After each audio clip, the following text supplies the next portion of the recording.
Esto es La Entrevista con Raúl Valladares.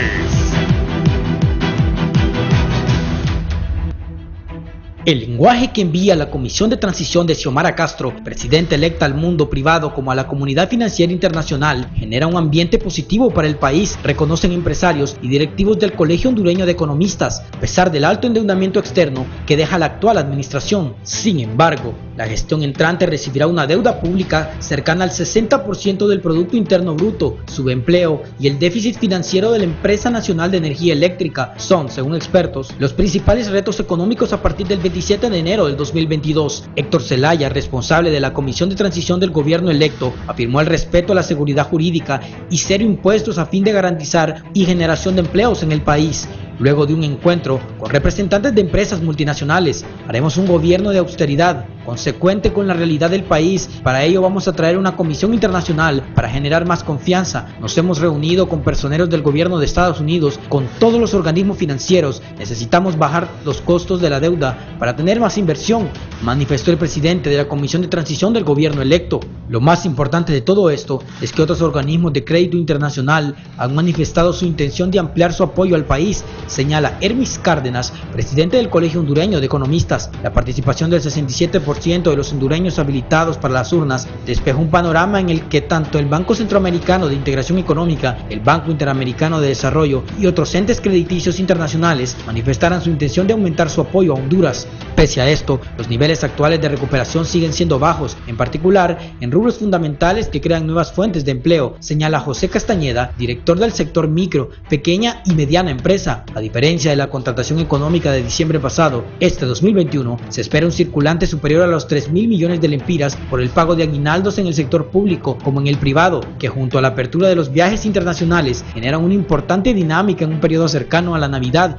en medio de la transición de gobierno. Es así como en respuesta a la hambruna anunciada para este año por las Naciones Unidas, el Banco Interamericano de Desarrollo aprobó 400 millones de la divisa verde, están destinadas a la recuperación económica de Honduras, que este año adquirió 250.000 millones de dólares en deuda externa, a la que en 2022 destinará 53.000 millones de lempiras que deja la actual administración. De cumplir el nuevo gobierno con los postulados de combate a la corrupción, transparencia y rendición de cuentas, podría acceder a la cuenta del milenio, a la que este año no se logró calificar, por lo que el país dejó de percibir 300 millones de dólares donados por Estados Unidos. El elevado nivel de la deuda interna y externa, superior a los 16 millones de dólares, constituye uno de los principales desafíos del nuevo gobierno y es uno de los motivos por los que Honduras ha sido incluida entre las naciones con una amenaza de colapso por su nivel de deuda, en gran parte para financiar el gasto público, apunta el expresidente del Banco Central y diputado electo Hugo Noé Pino.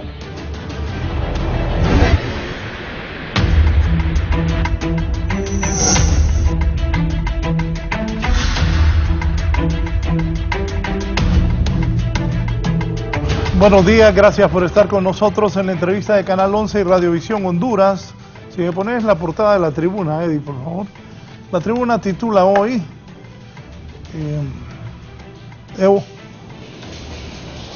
Fiscales inspeccionan centros electorales, Ministerio Público cita a 7 candidatos que denunciaron maniceo. Romeo fue el preferido por los hondureños en el exterior. Xiomara supera los 1.7 millones de votos con el 98.83% de las actas. Otro abogado muerto y 2 heridos en una emboscada. Y la tribuna siempre en el corazón de los hondureños. Queremos saludarlos. También la conformación de la nueva comuna capitalina. Está Aldana, Carlington, David Chávez, Ramón Romero, está Lidier Díaz, Cintia Murillo y también Dagoberto Suazo. Es el 45 aniversario de las tribunas, siempre en el corazón de los hondureños. Si dice tribunito hoy, dictámelo, ni la pandemia impidió que estemos en el corazón de los hondureños, ni la pandemia impidió que estemos en el corazón de los hondureños. Este diario, que ya tiene 45 años de estar al servicio del pueblo hondureño, fundado por don Óscar Flores, luego seguido por su hijo, el expresidente Carlos Roberto Flores. Saludamos a don Elvir, el director, don Adán Elvir Flores, a Daniel Villeda en redacción, a Ninfa y a todo el equipo de Diario La Tribuna, que siempre está al servicio de la patria. Saludos a todos. Hoy vamos a dejar a la política a un lado. Vamos a hablar de un tema que nos interesa a todos. Tengo aquí a mi izquierda al catedrático economista don Alejandro Arone. Licenciado, bienvenido. Muchas gracias, Raúl, por la invitación. Importante este tipo de debates para orientar a la población, principalmente tratando de mantener el máximo grado de objetividad para que nuestra participación pues no se malinterprete y poder pues aportar un poco a esta problemática que enfrenta el país. Sí, gracias por estar acá. Aquí está el ingeniero Silvio Lario, director ejecutivo de la Cámara de Construcción. Ingeniero Lario, bienvenido. Muchas gracias, Raúl. Bien. ¿Qué tal? Mucho gusto de estar aquí con usted. Y quería aprovechar, Raúl, también abusando del tiempo. Hoy estoy cumpliendo años de haber salido de lo del COVID. Pensé. Así es. Entonces me gustaría también pues enviarle un gran saludo y un agradecimiento a todo aquel personal médico que estuvo bien sacrificado y que sigue sacrificándose, ¿verdad?, por mantenernos, ¿verdad? Mantenerse en esa lucha, en pie, siempre firmes, haciendo lo mejor que pueden. Bendiciones a todos ustedes en sus hogares, ¿verdad? Enfermeras, doctores, todos. Bien, voy a ir a San Pedro Sula. Está don Menotti Maradiaga, empresario y expresidente de la Federación de Cámaras de Comercio e Industrias de Honduras. Don Menotti Maradiaga, buenos días. Gracias por estar esta mañana con nosotros aquí en la entrevista. Buenos días, licenciado Raúl. Gracias por la invitación. Saludos al ingeniero Silvio Larios y al licenciado Alejandro. Para mí es un placer poder acompañarlos y poder hablar de este tema tan importante y, como usted bien lo dice, dejar a un lado la política, que ya tenemos varios meses de estar viviendo y comiendo política y no trabajo como tanto lo necesitamos. Sí, la pasión de los hondureños es la política y el fútbol. Y yo cogí Motagua ayer, otro desastre de Motagua. Bien, vamos a la economía. Licenciado Alejandro Arone, usted es economista, es catedrático universitario.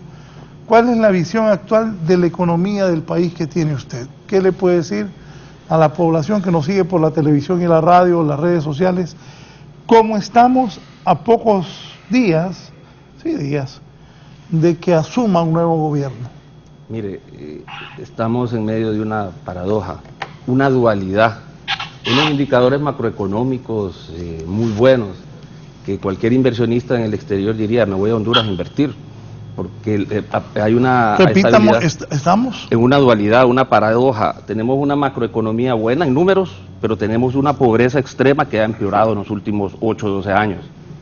Entonces, los números no encajan con la realidad.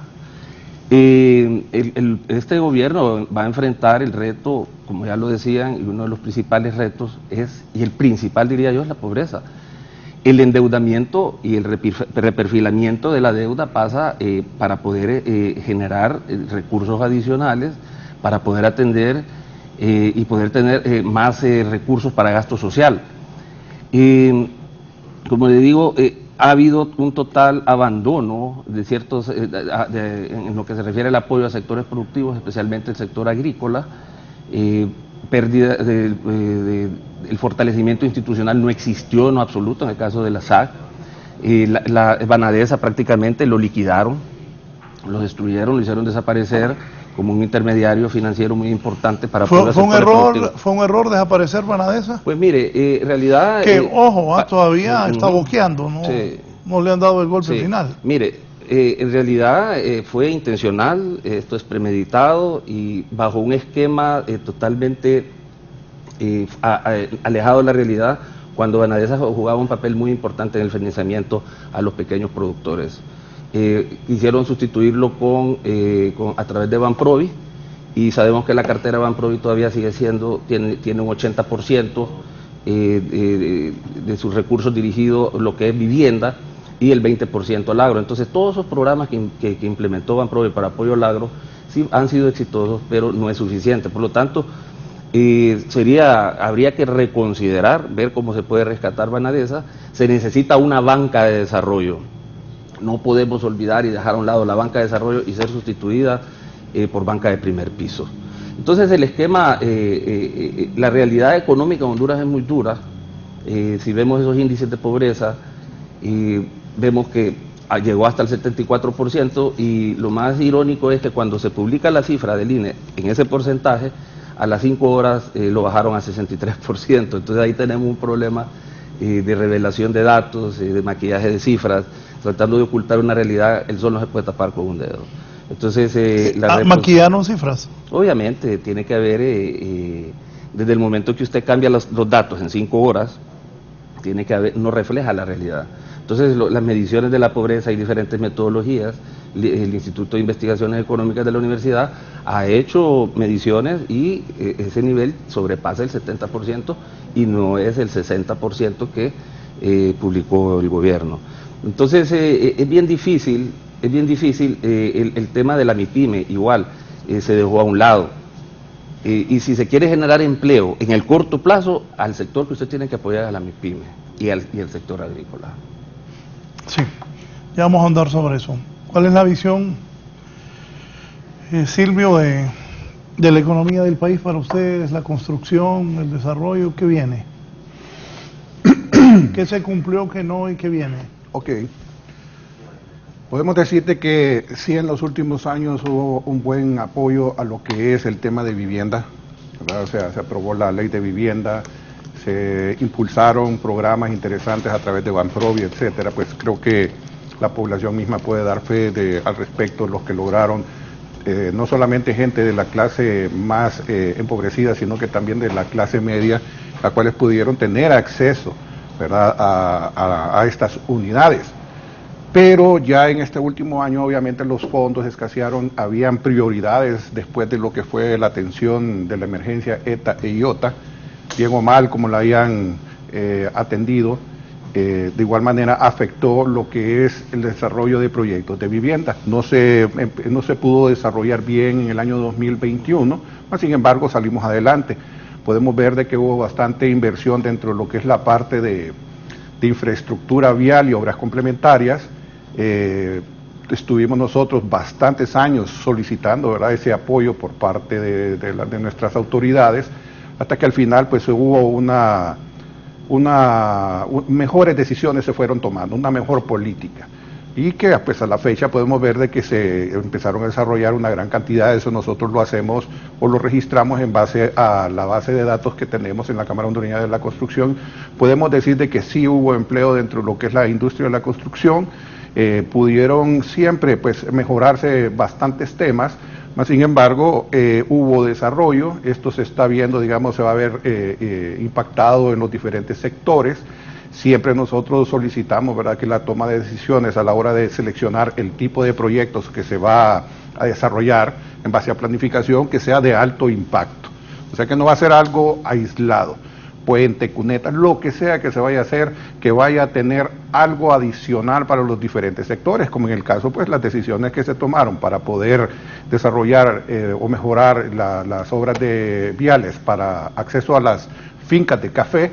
Es algo que aplaudimos, algo muy bueno, ¿verdad?, algo que va a impactar en todo lo que son las poblaciones. Mas, sin embargo, siempre hay algunos ejes carreteros que no vamos a terminar de entender nunca que por qué se desarrollaron, porque no generan mayor impacto. En general, hubo un buen desempeño de la industria de la construcción. Los indicadores que se dieron para este año de 2021 en lo que se refiere a nuestro crecimiento, lo vemos también no manipulados, pero sí como que se jugó con estos números, en el sentido de que todo lo que se dejó de hacer en el año 2020 a causa de la pandemia, obviamente se acumuló y se empezó a desarrollar en el año 2021. Entonces, por eso los números salen bastante grandes, pero si tomamos, digamos, a analizar lo que son peras con peras y manzanas con manzanas, podemos decir de que sí se recuperó bastante, a pesar de que se había perdido, digamos, cerca de 220,000 empleos dentro de lo que es nuestra industria de la construcción. La reactivación ha dicho de que estamos en una franca recuperación, podría ser en un 85%, lo que puede también representar en la generación de aproximadamente unos 220,000 empleos de lo que teníamos, y para el año 2022, con nuevas esperanzas, nuevas políticas que se van a venir, esperamos de que todo sea para seguir apoyando el tercer sector mejor generador de empleos, la industria de la construcción, Nosotros tenemos un planteamiento, tenemos el panorama, el radar totalmente claro de qué es lo que hay que hacer y qué es lo que hay que dejar de hacer, dónde podemos fortalecer, y esperamos trabajar muy de cerca con las nuevas autoridades, ¿verdad? Para el cual siempre pues le mandamos el mensaje de que estamos prestos para poder contribuir dentro de lo que nos compete a nosotros como Cámara Hondureña de la Industria de la Construcción, que es el sector construcción. Sí, voy a San Pedro Sula con don Menotti Maradián, empresario y expresidente de Fedecámaras. Decía hace un momento el licenciado Alejandro Arone de que el próximo gobierno debe apuntarle a las MIPYMES, pero la visión de la economía del país, don Menotti Maradián, para usted, ¿cuál es?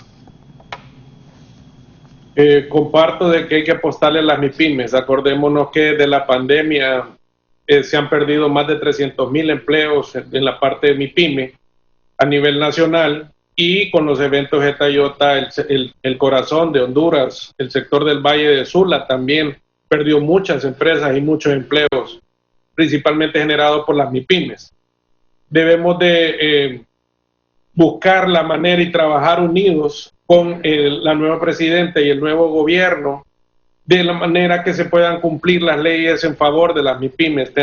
No hemos vuelto a escuchar si se va a tomar en cuenta la ley de incentivo a la MIPYME, que vino a fortalecer a mucho informal para poderse pasar a la formalidad y poder optar a los préstamos. Ver de qué manera vamos a trabajar con estas personas y las empresas que están en la central de riesgos. Eso es un factor importante para poder desarrollar y apuntarle a la MIPYME. Y muchos otros temas, muchas alcaldías en el interior del país que tienen tasas arbitrarias que están afectando enormemente a la generación de empleo y a la creación de empresas. Y principalmente enfocarnos cómo desarrollar en el interior del país las MIPYMES para evitar de que más compatriotas busquen salir del país buscando nuevas fronteras. Así que creo y estoy convencido de que apuntando mucho a las MIPYMES y fortaleciéndolas y buscando hacer incentivos para poder generar empleo y riqueza, vamos a poder desarrollar el país, trabajando de la mano obviamente de la gran empresa y del gobierno. Lo que nosotros queremos es trabajar, pagar nuestros impuestos de una manera legítima y sobre todo ver de qué manera nos podemos beneficiar y ser más competitivos. Acordémonos que hay leyes desde el 2008, 2012, en donde obligan al gobierno a que puedan adquirir el 30% del producto de las MIPYMES, y no se está cumpliendo, y eso traería una cadena de trabajo para muchos hondureños en el país. Arone, ¿qué piensa de eso? No, definitivamente. Ahí se concentran las oportunidades y un gran segmento de la población que fue afectada durante los fenómenos naturales. Yo quisiera recalcar que sí se han hecho esfuerzos, y yo he sido crítico y he propuesto de que se debe hacer un monitoreo, un manejo de cifras, levantar estadísticas del sector. Ahí es donde está la falencia, porque no se atiende holísticamente e integralmente al problema de la MIPYME. Veo que usted le tiene mucha duda a la cifra que... Mire, no, si usted quiere ser efectivo en la aplicación de políticas públicas, usted tiene que plantearse algunas metas para ser alcanzadas, ser efectivo y lograr llegar a alcanzar esos logros. Pero si usted no identifica cuántas MIPYMES hay en el departamento del Ancho, cuán diferenciadas están, qué necesidades tienen, cuáles son sus principales problemas, están identificados, obvio, pero dígame usted si existe una base de datos en la que podamos decir, bueno, vamos a definir unas políticas públicas porque tenemos tantas MIPYMES acá, agrícolas, tenemos artesanos, tenemos turísticas. Entonces hay esfuerzos fuertes, pero son desagregados, no integrados. Entonces hay que tratar de encauzar todas las políticas públicas, fortalecer la institucionalidad que está arriba de la MIPYME.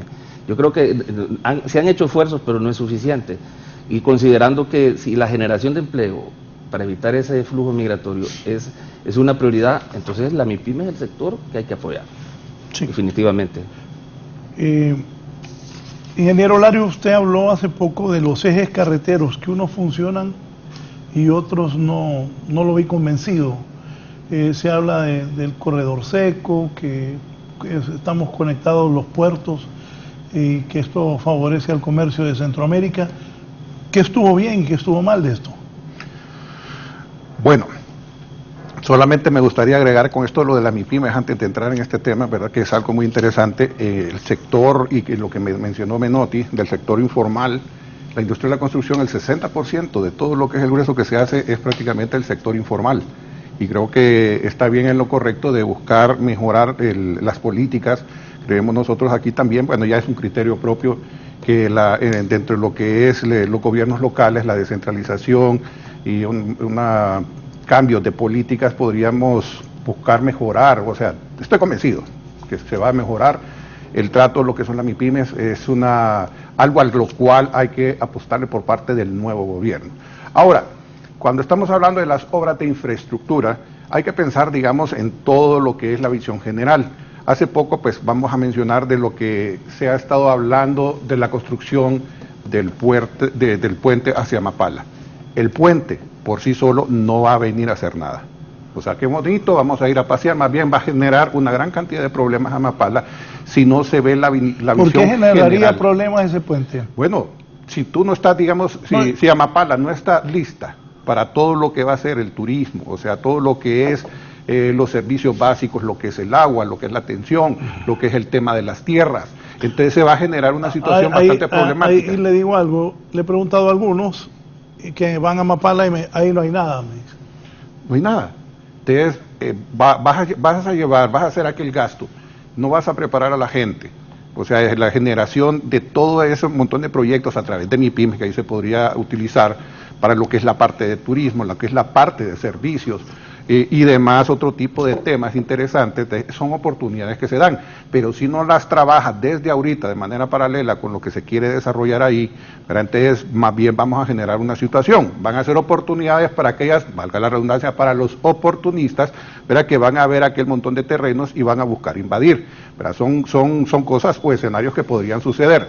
Ahora, también haces el puente, ¿verdad? Y no le está sacando el provecho de esa gran inversión, que creo que son 207 millones de dólares lo que se ha estado hablando entre lo que es el estudio y la construcción. No estás desarrollando, digamos, el potencial que verdaderamente tiene la zona de Amapala, que es un puerto, un muelle para barcos de alto calado, en el cual también vas a poder desarrollar otro tipo de obras ya dentro de lo que es tierra firme, o el área de San Lorenzo, en el área de Nacaome o áreas aledañas, para poder sacar el potencial comercial que se podría realizar. Entonces, tienes que hacer otro tipo de obras, como lo que es la ampliación de lo que la obra desde lo que es Amapala hasta llegar, digamos, a Jícaro Galán. Y una vez Jícaro Galán ya conectado a lo que es el corredor seco, entonces ahí sí le vamos a estar sacando el verdadero potencial a este canal. Mientras tanto, ahorita solamente es como algo para circulación, para mejorar el tiempo, ¿verdad? Pero no estamos aprovechando el potencial comercial que podríamos estar utilizando para esta zona, ¿verdad? Ya de manera inmediata. O sea, no es de pensar solo en una cosita, es de pensar en todo lo que está alrededor, el potencial que tiene la zona y poderlo aprovechar. ¿Cómo se incorporarían MIPYMES ahí y en esto de la construcción, cómo están las MIPYMES? Bueno, dentro de lo que es nosotros siempre como gremio de la industria de la construcción siempre estamos apoyando lo que son las pequeñas empresas, las microempresas. Siempre estimulamos a los que quieran dedicarse al sector construcción, ¿verdad?, que busquen formalizarse, que busquen, digamos, también la cooperación que se pueda dar a través de diferentes gremios, no solamente de la Cámara de la Construcción, ¿verdad? Hay suficientes gremios empresariales y profesionales que pueden colaborar en ese sentido, en la manera de que mejorarles en su parte administrativa, mejorarles en su parte, digamos, de capacitaciones también. Ahí colaboramos mucho nosotros como Cámara, ¿verdad? Y también a desarrollarse, pues, en sí, con todo el contexto general, como empresarios. No solamente estar pensando en escala pequeña, sino de que enseñarles cómo es el camino para poder ser, digamos, verdaderos forjadores del desarrollo de lo que es el país. Hay gente que se queda, digamos, estas pequeñas empresas o pequeñas iniciativas se quedan ahí pequeñas, chiquitas, ¿verdad?, como que no generan un mayor impacto. La cosa es de que esto se vaya viendo el emprendedurismo crecer cada vez más y que vayan volviendo e integrando más personas. Tenemos potenciales en lo que es la zona sur, como un ejemplo. ¿verdad? Pero si nosotros no estamos apoyando lo que son las MIPYMES en lo que es el área de atención, de servicios, en lo que es el área de hostelería en general, ¿verdad?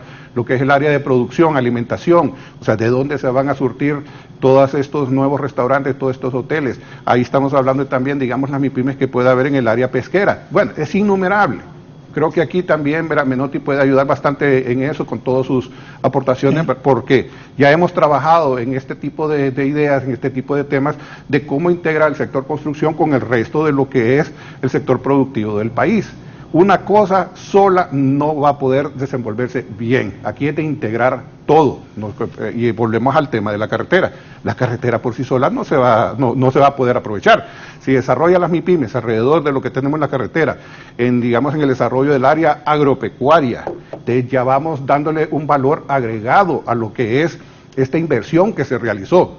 Pero una gran inversión simplemente para que circulen carros, para cortar el tiempo, no estamos en prácticamente nada. O sea, es como el cerebro humano, que dicen que solamente aprovechamos el 10% de nuestra capacidad total. Aquí sería como solamente aprovechar el 1 o el 2% de la capacidad que tiene la inversión de esa obra de infraestructura. A eso es lo que me refiero. Raúl, yo quería agregar que en el marco del proceso de reactivación económica, tienen que priorizarse ciertos sectores, y esto es uno. Según las cifras del IMAE, la reactivación según, al mes de septiembre se calcula hasta un 12% de crecimiento en la producción, siendo el sector construcción uno de los que ha tenido ese crecimiento, pero observamos que el sector manufactura es el que lidera ese crecimiento económico, esa reactivación. ¿Por qué traigo a colación esto? Bueno, en la manufactura se considera el sector maquila. El sector maquila exporta el 50%, y representa el 50% de las exportaciones de Honduras. O sea, genera el 50% de la divisa por exportaciones. Este año va a superar los 5.000 millones, una recuperación bastante alta, 188.000 empleos directos. No obstante, hay que considerar de que cuando se considera el crecimiento económico, se ve el crecimiento de estos sectores tradicionales, como son este sector manufactura, el sector comercio, el sector construcción, el sector intermediación financiera, pero lo que no se mide es el crecimiento de estos sectores como la MIPYME, el aporte que estos hacen a la economía y la generación de empleo. Entonces, el proceso de reactivación va acelerado, se proyecta un crecimiento hasta del 9%, después de haber tenido una contracción del 9% en el 2020, por las razones que todos conocemos. No obstante, lo que hay que aclarar acá es que todo el esquema de política económica del gobierno saliente fue enfocado en el apoyo a ciertos sectores, a sectores de infraestructura, sector energía, en el tema de las concesiones de puertos, aeropuertos y seguridad y defensa, dejándose a un lado el apoyo a los sectores productivos, que es donde se concentra la mayor parte de la población económicamente activa y que genera riqueza y que genera empleo. Entonces se convirtió en un modelo de crecimiento económico excluyente, donde se favorece solamente a ciertos grupos, a ciertos sectores, y esas son las cifras que manejamos actualmente. Y se deja a un lado el tema de la informalidad, se deja a un lado el tema de la MIPYME.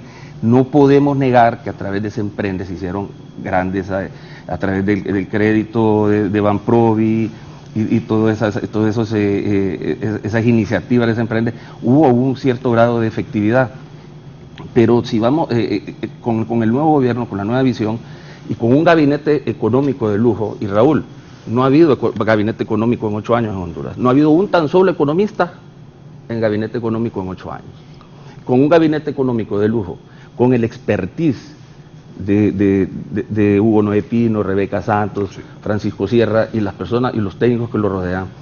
Créame que el enfoque de política económica va a ser ¿No ha habido inclusivo. economistas en estos 8 años? No ha habido un tan solo economista en 8 años. Dígame usted en Banco Central. Inconcebible. No ha habido ningún economista en Banco Central ni en Secretaría de Finanzas. Tuvimos psicólogos, ingenieros mecánicos, y se estigmatizaron estos personajes que no tenían nada que ver con el mundo de la economía, quizá en el tema empresarial, pero no es lo mismo manejar el tema de la política monetaria y cómo hacerla coherente con una política fiscal y crediticia, toda esa descoordinación entre lo crediticio y lo monetario, un sistema financiero extremadamente regulado, que eso ha inhibido en alguna forma el crecimiento económico, y ha habido un matrimonio entre ciertos sectores productivos y la banca, y se dejó a un lado el apoyo al sector agrícola, que es evidente, las cifras lo dicen, y el apoyo a la MIPYME como debería de ser. Entonces, bajo ese modelo y esquema neoliberal excluyente, con promoción de ese modelo de alianzas público-privadas, mire el desastre del ENE. El desastre del ENE, esa es una APP. Y yo advierto o aconsejo a las nuevas autoridades, y yo puedo dar fe, y tengo evidencia, de que por presiones del Banco Mundial se gestionó el proceso de licitación de EH, para la distribución, para el fideicomiso de distribución de energía, y eso quizá evitó que se tomara el tiempo necesario para hacer las consideraciones técnicas necesarias para ver si esta empresa estaba preparada para asumir semejantes responsabilidades. Pero EH solo se encarga del recaudo. De la distribución, sí, pero ¿qué pasó con el recaudo, Raúl? Mire, eso, si el recaudo no es adecuado, afecta el ingreso de la ENE. Y si el ingreso de la ENE se deteriora, genera pérdidas, y esas pérdidas generan un problema fiscal y un costo de oportunidad social que yo se lo puedo cuantificar y se lo puedo decir. Bueno, eso porque no realizan las inversiones. Correcto. Porque ¿cuáles eran las funciones de EH? Están enfrentados por eso. Sí, pero las funciones de EH era recuperación de mora, el cobro, reducción de pérdidas técnicas. Al no realizar las inversiones, al no ser efectivo una recuperación de mora, al no realizar los cobros, entonces lo que usted está generando es que se deterioren los ingresos de la ENE. Y eso provoca un margen bruto más pequeño, un margen neto que al final termina en pérdida, porque hay un honorario fijo de 10.5 millones, 3.200 millones al año, señores, y eso es lo que tiene postrada la ENE. Entonces, este proceso de licitación, ¿y por qué traigo a colación el tema de la ENE? Porque estamos hablando de MIPYME, hombre, mire, tiene mucho que ver porque estábamos hablando del tema de la incoherencia de las políticas económicas y la no atención a los sectores que se deben de apoyar, y que hay que tener prudencia con las presiones de los organismos internacionales y del Fondo Monetario, a eso me refiero, por los problemas fiscales que generan, y que después no se puede generar el gasto social debido al déficit que estas instituciones estatales generan. Entonces hay que tener mucha prudencia y no caer en los mismos errores del pasado, y lo digo por el tema de la decisión. Hay que tener cuidado. El BESI tenía un presupuesto, tiene un proyecto de 250 millones de dólares, ahora están manejando con prudencia el tema, el nuevo gabinete económico, la Comisión de Transición, están haciendo los análisis respectivos para no cometer los mismos errores del pasado y no caer en las garras de este modelo, de otras empresas bajo el modelo de APP, que puede causar un déficit fiscal mucho mayor y tener esas implicaciones que impiden el crecimiento y el desarrollo económico, porque el tema fiscal pega ahí, créanme que pega ahí, con un costo de oportunidad social muy alto. 1.500 millones los que se pagan en intereses por bonos soberanos. No podemos seguir así. Entonces, bueno, por cierto, el gobierno anduvo bastante. Recuerdo que el presidente del Banco Central colocando esos bonos soberanos. Claro, 600 millones de dólares. Y lo peor, mire, y fueron tan reincidentes e irresponsables, y para darle el tratamiento del ENE, usted tiene que ver el flujo financiero con lo técnico. No solo son cuestiones de consideraciones legales. Entonces hay que tener mucho cuidado en el tratamiento. Este es uno de los grandes retos y problemas que tiene el nuevo gobierno. Por eso lo traje a colación.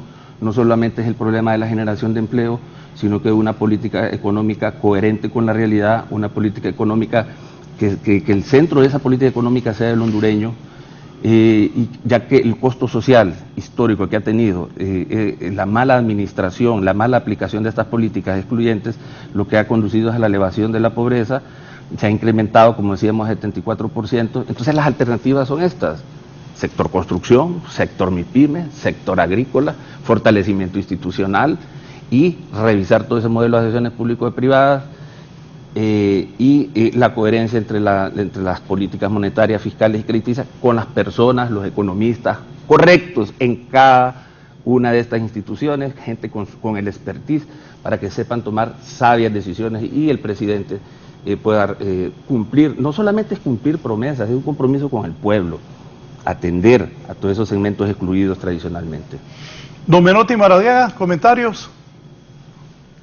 Realmente es interesante poder compartir y escuchar cómo todos nos podemos sacar este país adelante unidos. Hemos hablado muy de cerca con el rector Francisco Herrera y con el presidente de las universidades privadas, y están en toda la anuencia, han estado en toda la anuencia de poder trabajar para preparar a nuestros hondureños que sepan una carrera técnica, que puedan desarrollar este país. Hemos trabajado del lado del sector construcción, pero a veces esas tasas, esos impuestos que nos colocan y nos obligan a pagar al sector micro y pequeño para poder participar en un contrato o como subcontratistas dentro de un proyecto, son los que nos atrasan y nos hacen echarnos para atrás, porque nos están tomando como que si fuéramos grandes empresas. Realmente nosotros como sector micro y pequeño siempre solicitamos que haya una ley justa para el micro y el pequeño, que no nos obliguen a pagar esas grandes cantidades de impuestos, sobre todo pagar esas grandes tasas energéticas, esas tarifas energéticas que nos descontrolan la competitividad de nuestra participación en la economía hondureña. Y no digamos poder competir a nivel centroamericano, que vemos que muchas empresas de Centroamérica vienen a nuestro país a instalarse y prácticamente nos están haciendo a un lado. Realmente es preocupante ver el sector informal. Muchos alcaldes se alegran cuando ven las calles llenas de vendedores y dicen hemos activado la economía. Más bien deben de preocuparse, porque los que están actuando en el sistema informal en la calle prácticamente están casi perdiendo su casa y están recurriendo a lo más bajo, que es participar de sus ventas en la calle, tanto de productos alimenticios como de mercadería.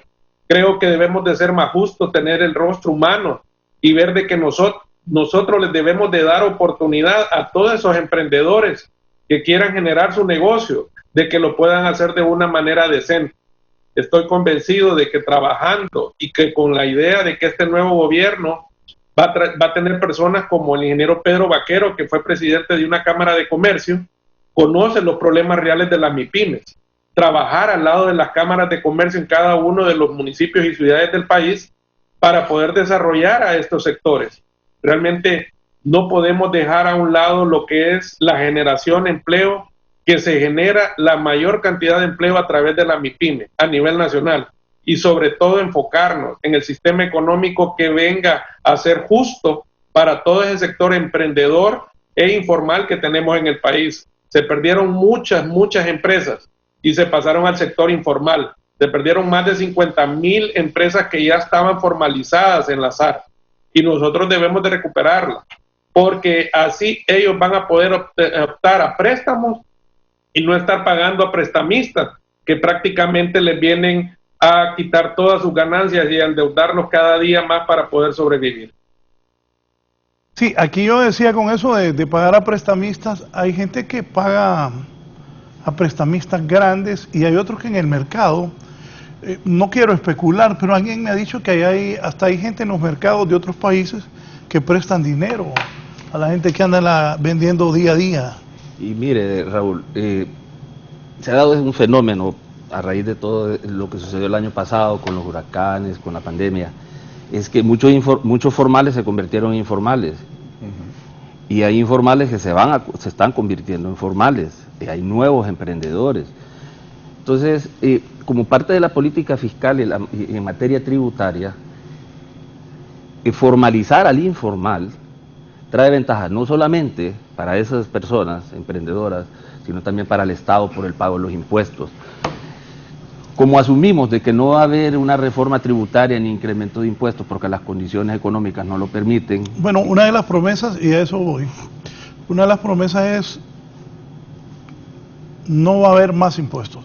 La verdad, en Honduras se paga bastante impuesto. Así es. Los que pagamos impuestos, se paga bastante impuesto. Así es. Y Raúl, el sacrificio fiscal fue una diarrea de decretos, así lo digo, de decretos dando exoneraciones a muchas empresas con grandes inversiones, donde hay grandes capitales, causando un perjuicio directo a las alcaldías, a las localidades, a donde se están ubicando estas grandes inversiones. Yo considero que deben de ser revisados todos esos decretos, todas esas exoneraciones, y es parte de toda la revisión en materia fiscal, las exoneraciones, y esto es algo que se ha discutido por años, el sacrificio fiscal, y nunca se logra llegar a una verdadera depuración, y qué beneficios ha traído dar tantas exoneraciones fiscales por 10, 15 años. ¿Cuántos empleos han generado? ¿Cuáles han sido los beneficios directos que han generado? Entonces, salvaguardas también, salvaguardas, sin sentido que tiene. Entonces, yo creo que sí, no va a haber un incremento de impuestos, pero añado, aprovecho la oportunidad, Raúl, para hacer algunas observaciones que deberían de implementarse en materia económica, en el tema fiscal. No incremento de impuestos, pero sí ampliación de la base tributaria. Ese es un mecanismo. Y la formalización de los informales. Con la formalidad ellos pueden optar, ya pueden ser sujetos de crédito. Entonces ahí es donde entran las políticas de acceso al crédito para estos nuevos formales. Entonces hay que buscar los mecanismos, no a través de la banca, que quede claro que hay un divorcio total entre la banca privada y el apoyo al sector agrícola y muchas limitaciones a las MIPYMES. Yo creo que Don Menotti lo ha de saber. Entonces, ¿qué mecanismos innovadores, qué productos financieros se le pueden ofrecer a la MIPYME que se salgan del esquema tradicional que se ha implementado en los últimos 8 años? Porque quizás se ha hecho por proselitismo político. ¿Qué opciones tiene la MIPYMES para tener acceso a créditos? Mire, no puedo negar el hecho de que hay bancos grandes que tienen su banca MIPYME. Lo hay, claro que sí. Que hubo un programa temporal, existe todavía a través del Fondo de Garantía con Banprovi para apoyo a la MIPYME, excelente. Entonces, Raúl, yo le contesto, que estos programas exitosos de apoyo a la MIPYME sean sostenibles en el tiempo y se mantengan, porque todos fueron diseñados para el cierre de este periodo. Gente que, Raúl, ahí en eso de la parte fiscal, de la parte de los MIPYMES, siempre nos hemos preguntado nosotros en la Cámara de la Construcción ese tema de las ONGs. Digamos, hay una ley, está la ley de contratación del Estado, en la cual pues participan empresas que pagan impuestos, pero se vino a desarrollar, creo que fue dentro de esa diarrea legislativa, una ley que se llama la Ley de Ingresos Complementarios, la cual le da prácticamente un cheque en blanco a las ONGs. Una gran cantidad de trabajo que se les da prácticamente en unos procesos sumamente simplificados, con sumas y claras ventajas sobre lo que es el sector formal. Es que ahí es donde tú te preguntas cuál es el apoyo que, digamos, en ciertos le puede estar dando el gobierno, o cuál es el beneficio que obtiene el país en estar contratando innumerable cantidad de ONGs, la cual deberíamos también de investigar a quienes pertenecen, si en realidad están cumpliendo con lo que se debe, porque también son exoneradas de impuestos. Y si tú estás dando miles de millones para desarrollar proyectos a estas ONGs que en primer lugar no tienen experiencia, simplemente salen y están cumpliendo un fin, ¿verdad? Y el fin es pues enriquecer a determinado grupo de personas.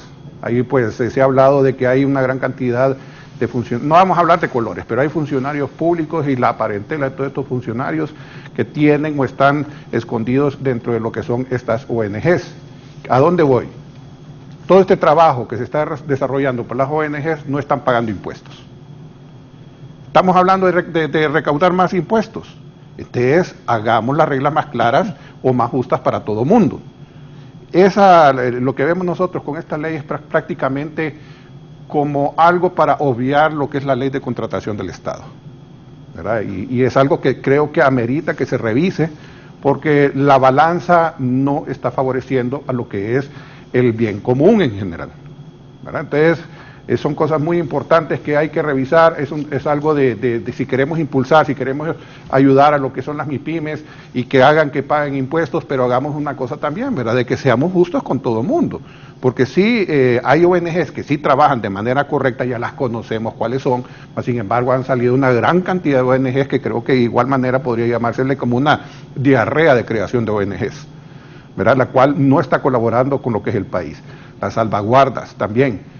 las salvaguardas o lo que son los derechos de importación, que son, digamos, para algo que se crea para poder ayudar a la producción nacional.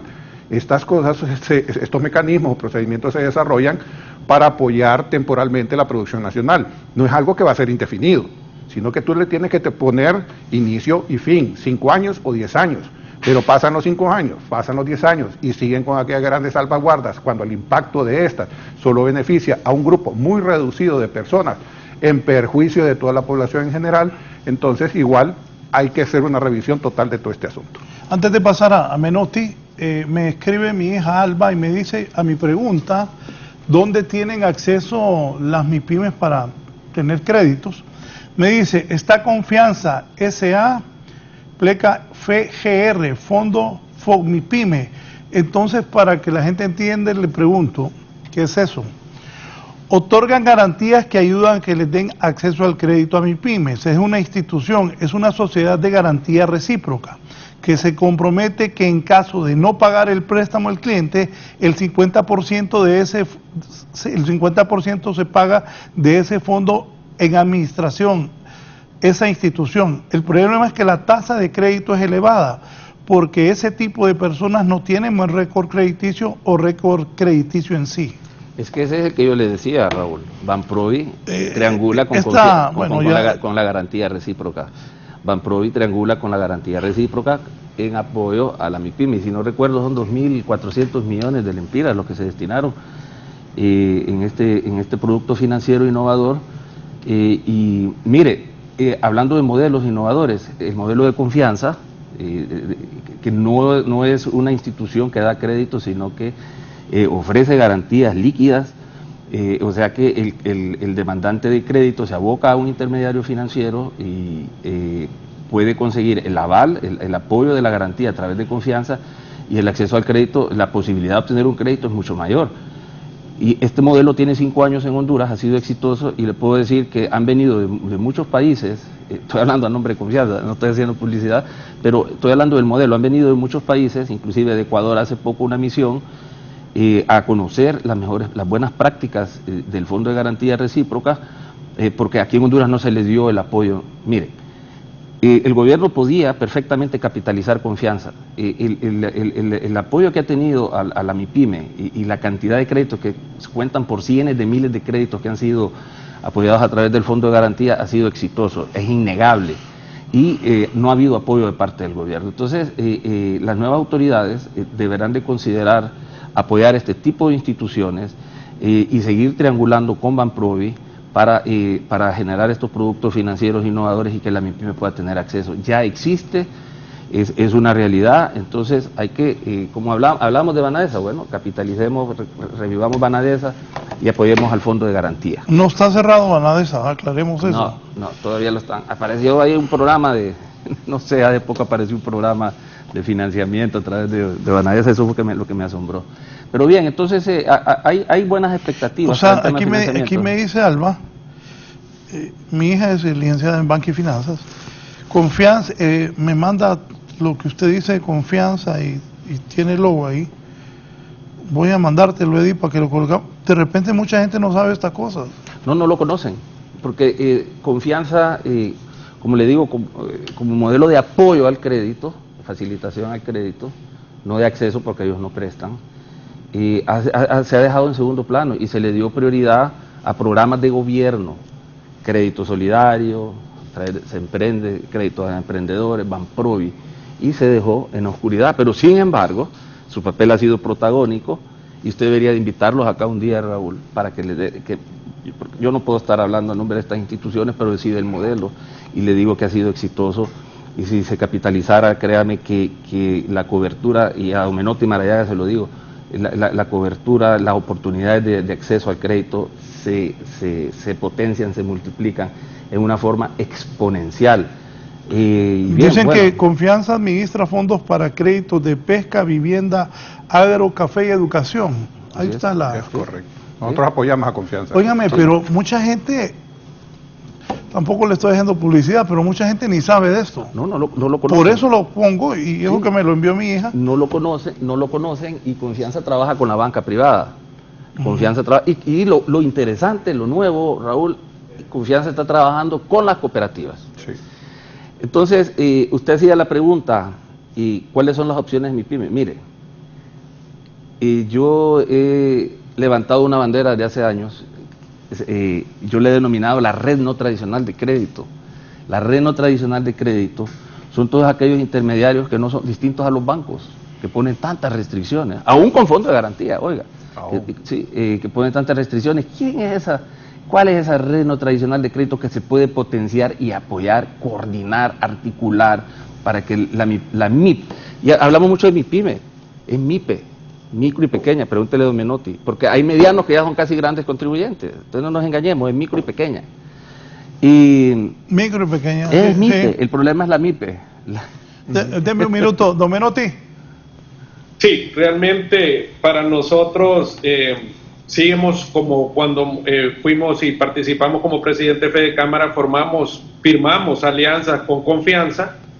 El problema es el sector informal. Necesitamos llegar a los emprendedores y formalizar a un montón de hondureños que quieren, que están en el sector informal, y eso no nos permite que Confianza pueda llegar a ese grupo. Es ahí donde necesitamos crear leyes que incentiven a los micros y principalmente al sector informal y al emprendedor. Confianza es una institución que ha fortalecido muchísimas pequeñas empresas y las ha desarrollado, pero tenemos un gran problema. Durante la pandemia se perdieron muchos negocios, se perdieron muchos micros y pequeños empresarios formales y se volvieron a la informalidad. ¿Cómo recuperarlos? ¿Cómo sacarlos de esa central de riesgos? ¿Cómo poder lograr readecuar todas esas deudas que se venían teniendo durante la pandemia y que al día de hoy lo que les hicieron fue perdieron su casa, perdieron sus autos, perdieron sus vehículos, perdieron todo lo que ellos habían puesto como avales para poder obtener préstamos? Realmente es preocupante. Debemos de crear leyes y productos financieros que vengan a mejorar y a poder llegar a todos esos informales y a todos esos emprendedores que necesitan desarrollarse y poder generar sus propias empresas. Muy de acuerdo, estas instituciones y Confianza principalmente, debemos de buscar la manera como poder mejorar las tasas de intereses para que puedan tener más acceso más pequeños y más medianos empresarios, sobre todo los microempresarios también, que han buscado la manera de que dejar a un lado los prestamistas locales y poder optar a préstamos en la banca. Sabemos que la banca también está atada a un encaje bancario, el cual no permite poder bajar esas tasas de interés para poder llegar a obtener préstamos para la micro y pequeña empresa. Es donde hay que trabajar fuertemente con el gabinete económico y ver de qué manera se va a incentivar, no solo en el aspecto de préstamo, sino también del aspecto tributario. Existió la ley de incentivo a la MIPYME, el cual el gobierno con algunas de sus instituciones sí cumplían, pero cuando llegaban ya a la parte de la alcaldía, los alcaldes decían de que eran autónomos y que ellos debían de cobrar lo que tenían que cobrar para poder subsistir. Mentira, porque lo primero que hacían era irse a comprar un carro y aumentarse los sueldos, porque no dejaban de generar los impuestos. Yo llegaba a hacer bromas con la abogada Miren Guzmán y le decía: mire, lo que usted nos deja de cobrar se lo está cobrando un alcalde para poder tener mejores ingresos económicos. Creo que el mensaje que mandó la población y que mandó el pueblo hondureño a todos los gobernantes políticos es: basta ya y piensen en nosotros, denos la oportunidad de trabajar y poder generar empleo. Y esto es lo que debe entender todo el aspirante público, que están por un pueblo y deben de fortalecer y trabajar para fortalecer ese pueblo. Así que yo lo único que pido es trabajar fuertemente, que nos escuchen, que vean de qué manera podemos, tanto la gran empresa y la micro y pequeña empresa, volvernos un todo. Y eso lo hemos logrado y eso lo vimos en ETA y OTA. La empresa privada fue la primera, tanto pequeña, grande o mediana, para poder apoyar a toda la población hondureña. Así lo hemos hecho siempre y así vamos a seguir, pero hay que encajarlo con la parte pública. Y eso es lo que nosotros debemos de hacer. No que hayan diferencias, sino trabajar para poder desarrollar este país que tanto necesitamos y poder crear esos incentivos que necesitamos. Acuérdense que tenemos una tarifa energética que nos está matando, nos está dejando de ser competitivos los impuestos tributarios y sobre todo el acceso al crédito. Eso prácticamente ha llevado a un colapso todo lo que es el sector micro y pequeño en el país. Hay 3 soluciones para lo que dice Don Menotti. Ante- En el tema de impuestos, monotributo.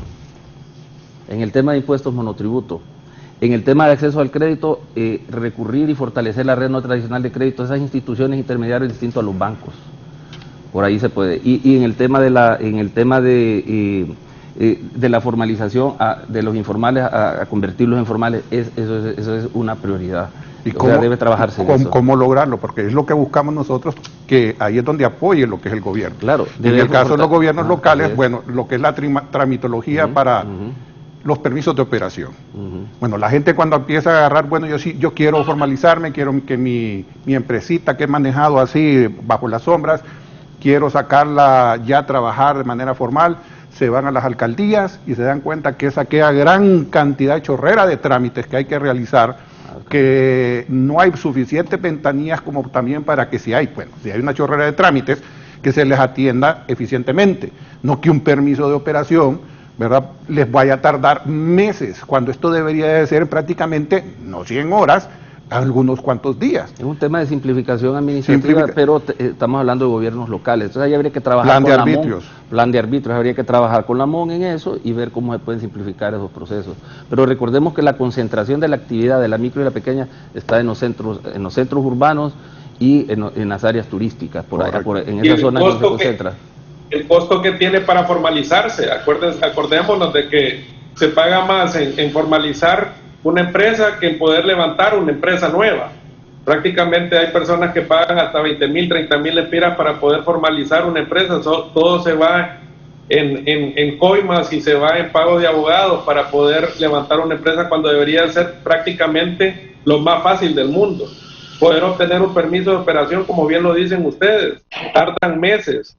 Y en esos meses, cuando uno ya ha comenzado como microempresario, como emprendedor, le han llegado cualquier cantidad de multas. Sí, Menotti, y esto no es inventar el agua caliente, ya hay ejemplos por todos lados de todo esto, ya es que no quieren. El tema tributario es más la cantidad de multas que paga un micro y pequeño emprendedor por no tener un sistema contable fácil y accesible para el pequeño y el emprendedor, porque ellos todavía no conocen lo que es cómo manejar el sistema tributario nuevo, y llegan con contadores que también no se han especializado, no han decidido adaptarse al nuevo sistema tributario, y se pagan cantidades de multas, aunque estén exonerados y aunque tengan la ley de incentivos, porque no tienen cuadrados sus estados financieros al día. Así que hay mucho que trabajar y hay mucho que aportar para poder desarrollar el país. Permítame, voy a ir a la publicidad, pero antes me escribe la gente y me dice, y eso de Banprovi, me dicen, al volver les voy a preguntar a ellos, Fondo de Garantía Banprovi, Banco Central MIPYME, ¿funciona o no funciona? ¿Qué son esos fondos de garantía Banprovi? ¿Cómo obtener los beneficios de esos fondos de garantía? Preguntan los televidentes. Una pausa y continuamos.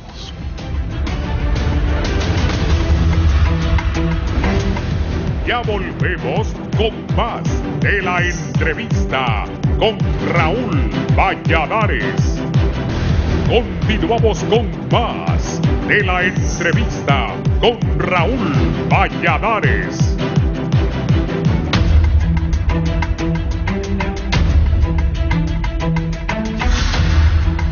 Continuamos. ¿Lo que iba a exponer? Sí, hablaban de qué consistía el fondo de garantía. Cuando una persona o una pequeña empresa necesita fondos o capital de trabajo para activos fijos, recurre a un banco, al intermediario tradicional, y el banco lo primero que le pide es una garantía tangible, una propiedad, etcétera. Y el fondo de garantía lo que facilita es eso. Si la persona natural o jurídica no tiene, si la persona jurídica no tiene esa garantía, el fondo de garantía recíproca da ese aval para que el intermediario entonces pueda tomar una decisión, un análisis crediticio integral, porque en el análisis crediticio no solamente es la garantía, eso hay que recalcarlo, el comportamiento histórico de pago, su flujo de efectivo, sus proyecciones y otras evaluaciones, cómo está posicionado el mercado, etcétera, etcétera. Todo un análisis que se hace de la empresa, pero la garantía es uno de los factores que no permite que ese pequeño empresario, ese pequeño emprendedor pueda tener acceso al crédito del Fondo de Garantía. Existe una triangulación entre Banco Central, Banprovi y Confianza, y eso se creó por la emergencia de la pandemia para permitir de que muchos micro y pequeños y medianos no colapsaran por la caída en la demanda, y también para darle oportunidad a otros para que pudieran tener acceso, digamos, a un crédito. Y fue muy exitoso, por eso yo insisto que este tipo de programas y este producto innovador que logró Banprovi con Banco Central y con el modelo de Confianza sea sostenible en el tiempo, porque sí ha tenido resultados. Hay quejas, siempre hay quejas de que a pesar de que existe esa figura y ese producto, siempre hay dificultades en el acceso al crédito, pero recuerde que los banqueros siempre velan por la seguridad y la garantía. Recuerde que ellos trabajan con fondos prestados, son los fondos del público, y ellos tienen que velar por esos recursos. Entonces, en efecto, como les digo, es un modelo que funciona, es un producto financiero innovador, y ya las cooperativas están trabajando con Confianza inclusive. Y Banprovi también, están trabajando juntos, y eso es muy importante y muy interesante porque no se había dado. Parece que tuvieron que esperar que viniera una pandemia y 2 huracanes para que surgieran todos estos productos financieros innovadores y todas estas instituciones empezaran a salir a la luz, y siempre han existido. ¿Funciona, Menotti, esto? ¿Ha funcionado? Ha funcionado y de hecho hay muchos logros a través de muchos empresarios que han logrado poder optar, pero es llevar esto masivamente, licenciado Raúl.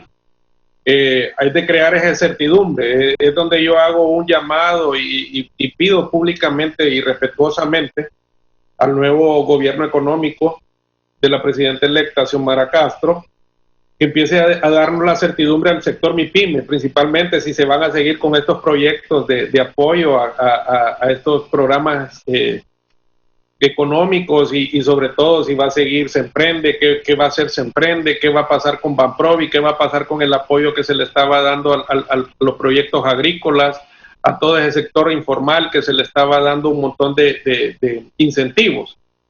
Debemos de actuar ya.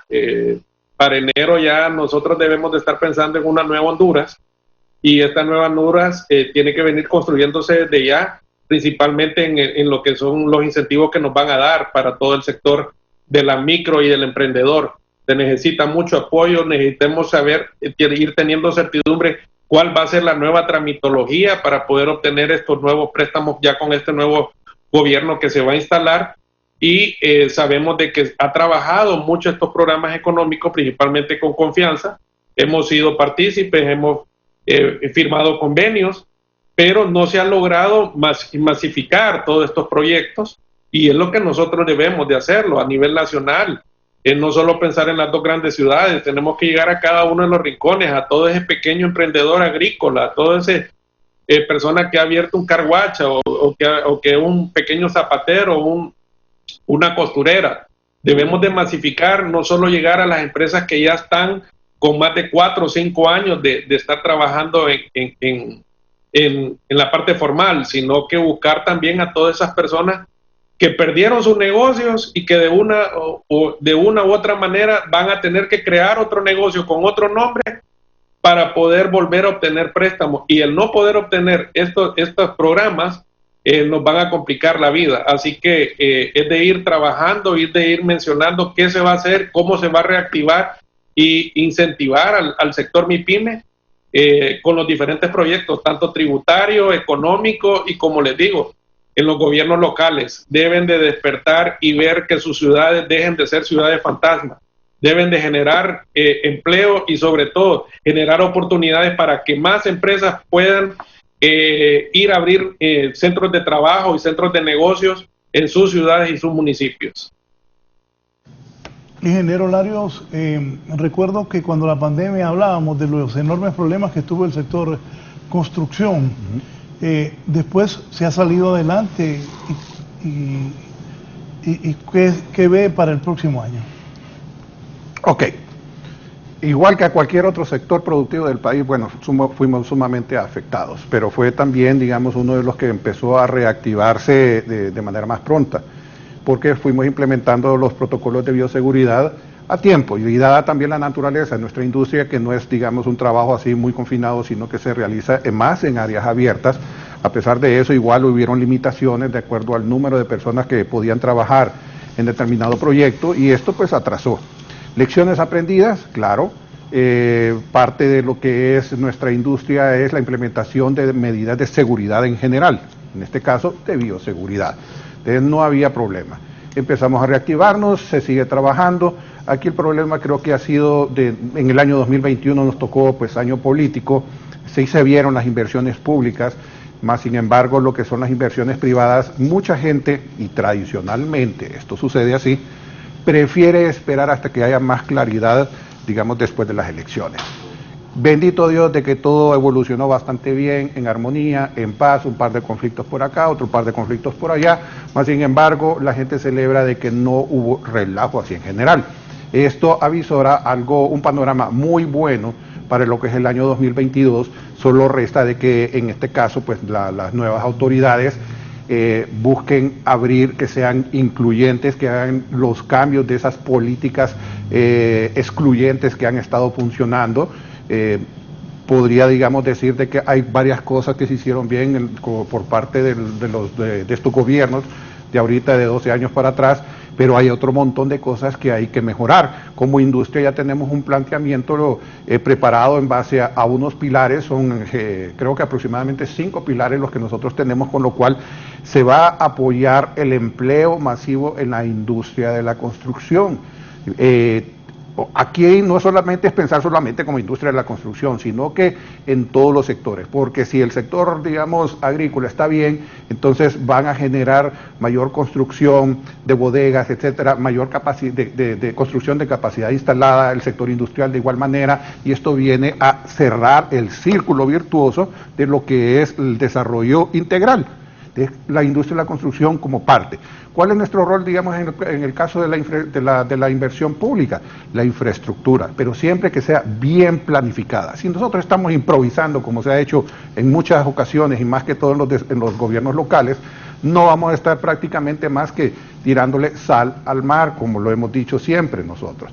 Hay que realizar una correcta planificación. Estamos confiados, de acuerdo a las personas que hemos visto que tradicionalmente han hecho las cosas bien, se puede decir, ¿verdad?, que han trabajado en base al récord positivo que tienen en relación a la confianza que generan. Yo lo voy a mencionar, don Hugo Nové es una persona que en mí me genera total confianza en ese sentido, por conocedor, una persona muy ponderada, una persona que pues prácticamente siempre ha hecho lo debido, siempre ha respetado pues también la ley, que así como él exista una gran cantidad de funcionarios, por lo menos en lo posible, que lleguen a saber lo que van a hacer de la materia económica, en la materia fiscal, en la materia técnica. Mire, yo que conozco a varios, me parece que el nuevo gobierno está dando un buen mensaje. Uno es un hombre serio, lo mismo que doña Rebeca Santos, así es. Marcio Sierra, creo que ese mensaje... Lo conozco muy bien, hermano. Es un mensaje bueno, pues. Una señal muy positiva. Usted, en la pausa hablábamos aquí que mucha gente ha pasado por cargos que de repente ni conocen de economía y han tenido importantes cargos en el país. Mire, sin quitarle el mérito a ellos, se pueden mencionar algunos nombres, y son personas, tienen sus familias, han desarrollado son grandes profesionales. Marlon Tábora no era economista, el actual presidente del Banco Central no es economista, en finanzas no hubo un tan solo economista. Entonces, las señales que está dando el nuevo gobierno, con este gabinete económico de lujo, con esta comisión de transición liderada por Hugo Noé Pino, francamente genera confianza y esperanza que al fin en Honduras se va a aplicar, diseñar y aplicar una política económica incluyente, donde la persona es el centro de esa política económica, donde el bienestar, donde se busca el bien público, y por eso es esa, y han empezado con pie derecho, porque se fueron en forma expedita, cómo podemos liberar más recursos para programas de gasto social. Entonces se van por readecuación de deuda externa, reperfilamiento de esa deuda, y seguro van a tomar otras medidas, como yo había mencionado y sugiero. Conocen el camino, ellos lo conocen, entonces están tomando los pasos agigantados para poder liberar recursos, para poder tener esa disponibilidad y lograr el gran objetivo que tiene este gobierno, que es el hondureño, definitivamente. Y yo espero que, así como han empezado anticipadamente, una vez que ya estén en funciones, se pueda ver entonces un esquema fiscal también más humanizado y más apegado a la realidad, como el caso de la micro y la pequeña. ¿Cómo sería esa situación fiscal más humana? Mire, podemos recurrir al monotributo o darle esas facilidades a la micro y la pequeña, con quizá un impuesto diferenciado y no presionarlo con tanta carga tributaria. Por el otro lado, en el caso de la energía, que lo dijo Menotti, pues recurrir al subsidio, pero que el gobierno honre ese subsidio, porque a quien perjudica es el ENE, y es un círculo vicioso que genera déficit, que impacta en el déficit fiscal. Solo ahorita el gobierno debe 1.142 millones en subsidios. En cuanto a servicios de energía no pagada son 3.500 millones, más exoneraciones más robo. Exoneraciones y todo. No, la deuda directa que tiene el gobierno con la ENE son 8.000 millones. Entonces, ¿cómo se puede coadyuvar con estas pequeñas empresas pues en materia fiscal? Pues tratando de crear el monotributo. Hay que pensar bien en el monotributo y ver si se le da un tratamiento diferenciado al sector. Licenciado, sí, queriendo aportar a lo que ha comentado el licenciado y el ingeniero Larios, es fácil. Mire, yo todavía no entiendo cómo han pasado gobierno tras gobierno y no hemos podido desarrollar esa carretera de San Pedro Sula a la entrada a Copán. Realmente me preocupa porque no ven el desarrollo que podemos darle a las MIPYMES. Han pasado muchos gobiernos y San Pedro Sula cuenta con más de 900,000 habitantes. Podemos ir a hacer turismo interno a la entrada, pero nadie quiere viajar por cómo se encuentra esa infraestructura vial hacia la entrada a Copán. Mejoran la carretera de la entrada a Copán Ruinas, pero de la entrada a San Pedro Sula está pésimo. Y lo único que hacen es bachar, sobre bachar, y ya parece que uno va en una montaña cuando uno se dirige hacia esos lados. ¿Por qué no han invertido en ese sector? ¿Cómo vamos a desarrollar el turismo interno? ¿Cómo vamos a desarrollar todas esas micros y pequeñas empresas que están a la orilla de la carretera si lo que venden es polvo mezclado con comida? Creo yo que es a la parte humana que bien dice el licenciado que también se debe aplicar. Ver cómo nosotros estamos afectando a todas esas micros y pequeñas empresas que pretenden desarrollarse en el interior en esa carretera. Y eso es solo un ejemplo, por no dar los miles de ejemplos que pueden existir a nivel nacional. Y sabes que, Menotti, planteamientos técnicos ya existen. Se quedó congelado. Sí, Menotti, te decía que planteamientos técnicos viables existen, ¿verdad? Lo que pasa es de que no han querido desarrollar los mismos. Entonces, ese es lo que consiste la gran pregunta: ¿por qué no se desarrolló? ¿Verdad? Yo creo que aquí hay estudios y hay planteamientos muy buenos por todo lo que es el país, en diferentes programas, en diferentes proyectos, pero al final no hay la voluntad, por X o Y razón, ¿verdad?, por el cual no se desarrolla. Esa es una prioridad. La zona de Occidente es algo vital, crucial, no solamente en materia turística, veámoslo en todo lo que es el sector productivo en sí, ¿verdad?, porque es una proyección social, una proyección de desarrollo humano tremendísima. Sí, dígame algo. Tenemos otro problema, licenciado, que hay que ir viendo con el nuevo gobierno cómo se va a solucionar lo que se está provocando en Omoa con esa cantidad de basura que está entrando de Guatemala. Está afectando también a los mire, sobre eso, óigame, eso es hace años. Sí. Eso de la basura de Guatemala. Sí. Eso ya lleva años.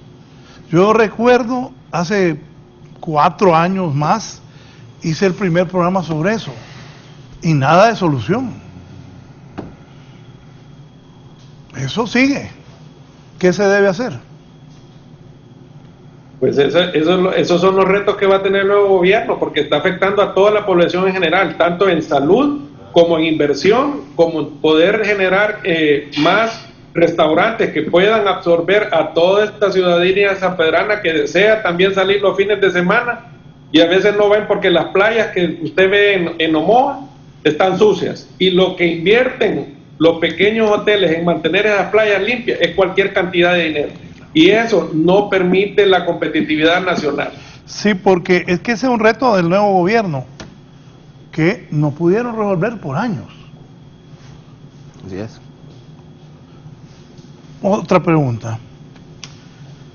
Reformulación o reorientación del presupuesto general de la República. Totalmente, una reformulación, ya que las asignaciones presupuestarias están enfocadas más a defensa, a seguridad, y no se ha priorizado educación y salud. Y bajo el entendido de que la prioridad es la persona en este gobierno, estoy seguro y he escuchado de que lo que es salud y educación van a tener sus asignaciones presupuestarias adecuadas para poder lograr ese derecho del hondureño a una educación y a una salud de calidad. Y mire, aquí entra el tema de la privatización de los servicios de salud, y todo esto va emparejado y va de la mano. O sea, ¿cuánto asignamos al sector público, a lo que es el sector salud? ¿Cuánto asignamos al sector educación? Y preocupa, y hay que revisar ese modelo, esa ley de protección social, y ver para dónde vamos en materia de salud para poder hacer, de educación y de salud, para poder hacer las asignaciones presupuestarias adecuadas, y que el rol y la participación del Estado en estos dos sectores sea primordial. O sea, que sea el rector, el Estado, en materia educativa, por lo que se necesita una reforma educativa que se ha dejado a un lado. Y tenemos un desastre con más de 200.000 a 300.000 niños que abandonaron la escuela en esta pandemia, y por lo tanto urge, es una prioridad la creación de más hospitales también, la construcción de más hospitales. Entonces es muy importante. ¿De dónde van a salir los recursos? Mire, es posible, con solo combate a la corrupción, sí, usted logra 3.000 millones de dólares, que según... Con solo el combate a la corrupción usted consigue los recursos. Con solo esa ampliación de base tributaria, con solo esa readecuación de la deuda externa, ahí usted está liberando recursos, con solo eliminar ese déficit del ENE. Raúl, ahí usted logra más de 30.000 a 40.000 millones. La ley de servicio civil, también del análisis de puestos y todo eso que dicen de que van a bajarle el salario a todas las... ¿Debe ser un gobierno austero? Mira, es que también definamos eso, ¿verdad? Porque si tú vas a tener una persona de lujo, a alguien que tiene toda la capacidad, que tiene toda la experiencia, y le quieres dar tal vez unos, por decir, un número, 50.000 lempiras, tampoco, ¿verdad? Hay que ver la responsabilidad, hay que hacer varias evaluaciones, no diciendo que así van a ser todos, pero hay instituciones en las cuales sí ameritan. Y las capacidades de las personas. Correcto, también. Porque ¿qué es lo que ha pasado? Tenemos una gran bolsa de un montón de burros llenándose, forrándose de dinero sin hacer nada, sin dar productos, sin dar resultados. Para el caso aduanas, Tribunal Superior de Cuentas, tiene que ser gente bien pagada. Claro. Así es. Para que no caiga en tentaciones. Así es. Ahí sí creo que el país necesita en este momento las personas más capaces en cada cargo. En cada cargo, y el tema de transparencia, el tema de la ética y la moral, que vuelva a ponerse como parte del perfil de cada funcionario público, revisar bien sus antecedentes. Sí. Es necesario, mire, esto es parte del fortalecimiento institucional.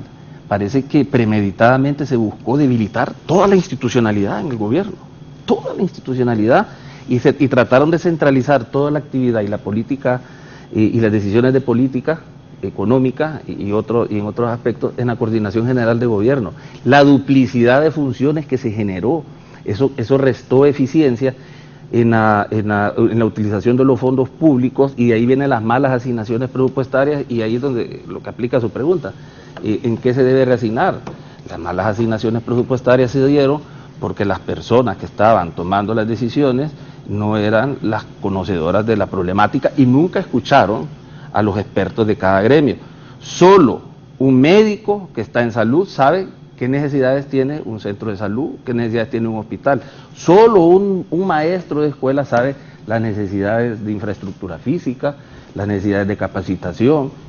Pero si usted pone a las personas equivocadas y otros toman las decisiones, no las instituciones encargadas, todas las decisiones presupuestarias las toma la Coordinación General de Gobierno y no la CEFIN, eso se lo puedo asegurar. La duplicidad de funciones entre CEFIN y la Coordinación General de Gobierno por control presupuestario, ¿para qué? Para redireccionar esos fondos y utilizarlos a discrecionalidad, y ahí está el tema de la transparencia. Eso sucedió estos 8 años, y por eso tenemos, y cómo lo intrépido de esta administración es cómo lograron llegar a esas cifras tan bonitas, que solo la pandemia y los huracanes se las pudieron botar con un déficit fiscal de la administración central del 7%, 40.000 millones es el déficit, y ese es el reto, Raúl, 40.000 millones es el déficit fiscal de la administración central al cierre del 2020. ¿Cuánto, perdón, usted que es el economista y el catedrático aquí en el experto en esta área, cuánto es de la población el porcentaje que tributa aproximadamente? El porcentaje que tributa de la población, es que mire, están los pequeños jurídicos y están los jurídicos y los grandes, ¿no? Ajá. Solo grandes contribuyentes son contados con los dedos. Los grandes contribuyentes no llegan ni a 100.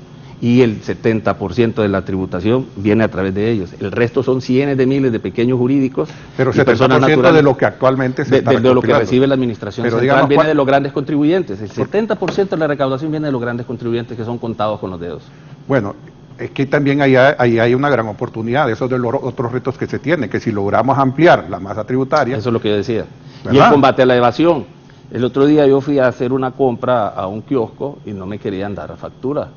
Hay que volver otra vez a los operativos de facturación. El problema es que como, óigame, presionar en este momento de reactivación, eso genera un estrés. Entonces esa percepción de riesgo no se puede aplicar ahorita. Entonces el primer paso mejor es ampliación de base tributaria y pues campañas de educación tributaria, porque hacer esos operativos es un poco difícil en un momento tan... Ahí está el mensaje de que hay que ampliar, digamos, esos permisos de operación para la formalidad de todo lo que es la economía. Exactamente. Eso es crucial. Y revisar las exoneraciones. Imagínense que esa empresa que se está estableciendo allá en Omoa, de la terminal de cruceros, puerto cabotaje y todo, ¿y eso? que yo tengo entendido que le dieron una exoneración en el Congreso y Omoa no va a recibir ni un solo centavo un impuesto, y si estoy equivocado pues que llame el alcalde de Omoa a ver si en realidad van a recibir impuestos, que están hablando de los empleos directos e indirectos que se van a generar, pero esos son empleos temporales, 700 de entrada y después. Entonces, hay que revisar todos estos casos. Los organismos internacionales pegaron un grito cuando se dieron cuenta de las exoneraciones a este tipo, que son incentivos. Mire, pero ¿qué tipo de incentivos? Todos los contratos de las asociaciones públicas y privadas habría que revisarlos. No es que decirte que los eliminen, que los... Tienen que hacer una revisión total.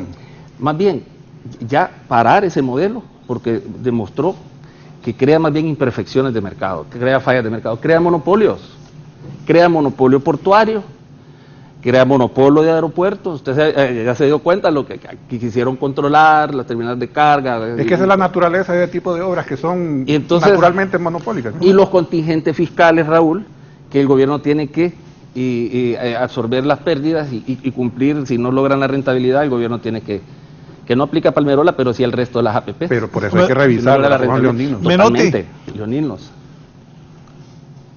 Sí. Realmente nos preocupa que todos los nuevos incentivos que vinieron fueron de los últimos meses y prácticamente de este tiempo político, fueron para un sector exclusivo. No hubo una exoneración que viniera directamente para el sector MIPYME. Y es prácticamente lo que ha venido a mantener que no hemos podido recuperar esos empleos, esos más de 350,000 empleos, y todas las empresas que se perdieron a nivel nacional, tanto por la pandemia y por los eventos de Toyota. Debemos de dar vuelta a la página y comenzar a ver de qué manera trabajamos en conjunto con el nuevo gobierno y ver cómo podemos hacer para incentivar más a poder crear más empresas. Hablamos mucho y estamos completamente de acuerdo que hay que formalizar, pero la tramitología que lleva a formalizar una empresa, la cantidad de dinero que se gasta en este momento que no está al alcance de las personas para poder lograr formalizar estas empresas, prácticamente hacen imposible poder soñar de que vamos a mejorar el sistema de recaudación fiscal y tributaria en el país. Debemos de ir trabajando de la mano para poder ya ir dando esos pasos firmes, en decirle al sector MIPYME, vamos a trabajar de esta manera para que crear esa esperanza que tanto necesitamos y para poder ver de qué manera pues vamos a trabajar en conjunto con el gobierno. Ningún sector, ninguna empresa del sector MIPYME se formaliza para no pagar impuestos. Se formaliza para poder tener acceso al crédito y poder tener acceso a muchos beneficios que proviene de ser formal dentro de los negocios. Pero para llegar a eso es la tramitología, es la cantidad de dinero que tiene que poner una persona emprendedora y un microempresario que esté en el sector informal para poder llegar, es prácticamente deshacerse de la comida que tiene para su hogar e invertirlo en un negocio que va a tardar de 5 a 6 meses poder obtener un permiso de operación, un permiso ambiental o un permiso sanitario. Creo que es la manera más correcta poder ir dando esos pasos e ir agilizando, hacer lo que tanto se habla de la simplificación administrativa, que solo llegó por parte, no se pudo dar en su totalidad, porque la mayor parte de las instituciones del Estado nunca se quisieron acoplar para poder hacer una simplificación administrativa general. Es el momento, y hablamos de los gobiernos locales, que son los que más trabas ponen también. Así que esto es un trabajar en equipo para poder lograr el desarrollo del país, el licenciado Raúl. Sí, y el tema de la tramitología se trabajó, inclusive estuvo una comisión interinstitucional. Mire, hay que apostarle al gobierno electrónico, yo creo que es parte de la propuesta de este gobierno. Bueno, alguien me dijo sobre ese gobierno electrónico que lo presentaron y los dejaron votados. Así es, sí. ¿Pierden el control? Así es, empezaron a mover las me personas. Dijeron que se lo encargaron, me dijo alguien que trabajaba ahí, él empieza las cosas pero no las termina. No, y hay gente que es así, ¿verdad? Por muy preparada que sea. Sí, mire, y no solamente una tramitología que afecta a la MIPYME, sino que también a los grandes, a los agroindustriales. Y hay, mire, aspectos que un inversionista ve antes de tomar una decisión para colocar su dinero, busca una rentabilidad, pero ve el tema jurídico, en primer lugar el tema jurídico, la paz social, pero también ve la tramitología.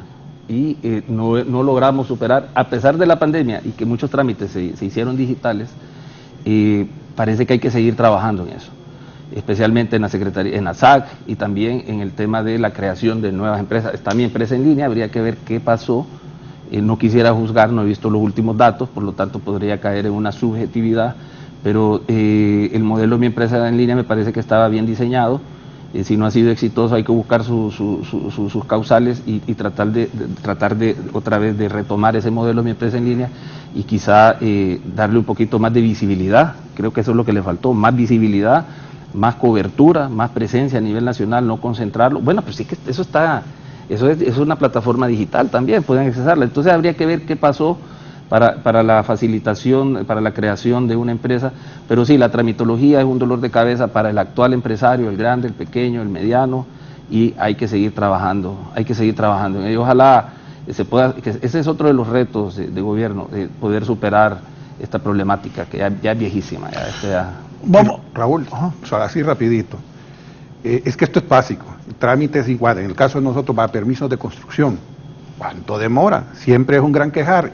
Hemos trabajado por años, Cámara de Comercio, de Tegucigalpa, de San Pedro Sula, de Cortés, de otros lados, Colegio de Ingenieros, Cámara de la Construcción, Cámara Hondureña de Empresas de Consultoría, dando nuestros mejores aportes, tramitología, siempre, exceso de trámites, el costo de los mismos, y esto no nos lleva a ningún lado. Aquí el Consejo Hondureño de la empresa privada también ha estado trabajando en la manera que sean inclusivos este nuevo gobierno de poderle dar continuidad a todas las soluciones que ya se han propuesto. Tendríamos un futuro bastante prometedor en ese sentido. En el corto plazo.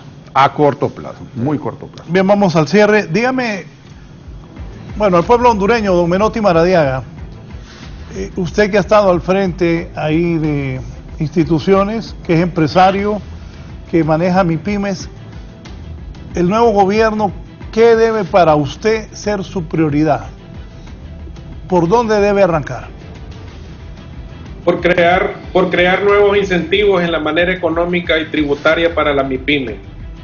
Debemos de llegar a ver como prioridad la central de riesgo. Debemos de quitar a muchas personas que entraron por deudas energéticas, por pequeñas deudas, a la central de riesgos y duran hasta 2-3 años para poder salir. Eso es un impedimento para poder tener acceso al crédito. Segundo, comenzar a desarrollar un proyecto del consumo local y el turismo interno. Y hago la invitación para que en estas Navidades hagan turismo interno y consumo local. Pero para lo que el gobierno logre eso, comience el gobierno a consumir productos de los MIPYMES hondureños. Y hay muchos productos que pueden dejar de estar comprando en el exterior, que pueden ser producidos por manos hondureñas. Y hablamos de botas para la ENE, para Alzana, para todas las instituciones públicas. La vestimenta puede ser producida por todos los sastres y costureras del país, para todas estas instituciones del Estado. Desde ahí empezamos a generar ese ambiente del consumo local y a generar trabajo y riqueza para los hondureños. Y luego pues comenzar a crear esas políticas tributarias que vengan a beneficiar. Ver el problema energético es un problema que viene a encarecer la vida del hondureño y principalmente de la MIPYME, porque acordémonos, muchas, y hablamos de cientos de pulperías y cientos de negocios que están en los hogares de cada hondureño, se les vuelve muy caro poder hacer el pago energético por los altos costos tarifarios. Así que creo que los retos son muy grandes, pero estoy convencido que unidos y trabajando de la mano se van a poder lograr salir adelante, y desde ya, a muy corto plazo. No podemos esperar a que pase medio año del 2022 y apenas estemos comenzando a tomar decisiones. Gracias al expresidente de Fedecámaras allá en el norte del país y empresario Don Menotti Maradiaga. Ingeniero Silvio Larios. Bueno, hay que recuperar la institucionalidad. Creo que también la generación de empleo al más corto plazo es lo mejor que puedan hacer. Las reuniones que se están sosteniendo con los diferentes gremios empresariales, cámaras de comercio, etcétera, colegios profesionales. ¿Pero ustedes ya se reunieron? Todavía no, pero ya tenemos el contacto, las comunicaciones iniciales, nos hace falta reunirnos, porque ¿qué es lo que hay que hacer? No hay que estar perdiendo el tiempo en querer reinventar el agua caliente. Hay que tomar lo bueno que se ha hecho, porque sí hay algunas cosas que sí se han hecho bien, pero ya hay que corregir otro resto de cosas. Empecemos con pie derecho, dándole continuidad a lo bueno, ¿verdad? Para que tengamos unos 2-3 pasos adelante en el camino de la recuperación de lo que tanto ansiamos, la generación de empleo a nivel general. Gracias, Silvio, por haber estado esta mañana, ingeniero. Bien, voy a cerrar con el economista y catedrático universitario de las Ciencias Económicas, Alejandro Arone. Don Alejandro ha dicho que el país necesita que gente conocedora en los temas económicos, Banco Central, finanzas, la SAR también, ¿verdad? El SAR. La SAR, en la ENE, donde se ocupa desarrollo económico. Prácticamente en todo. Y al pueblo hondureño le quiero decir, hay esperanza, ya se puede soñar con una Honduras próspera, se están dando los primeros pasos. Las prioridades que está denotando la Comisión de Transición indican de que se va a un esquema inclusivo, se tratan de resolver los problemas para poder generar más gasto público, más gasto social, y todo tiene que pasar por un fortalecimiento institucional. Igualmente el esquema monetario y fiscal debe mantenerse expansivo.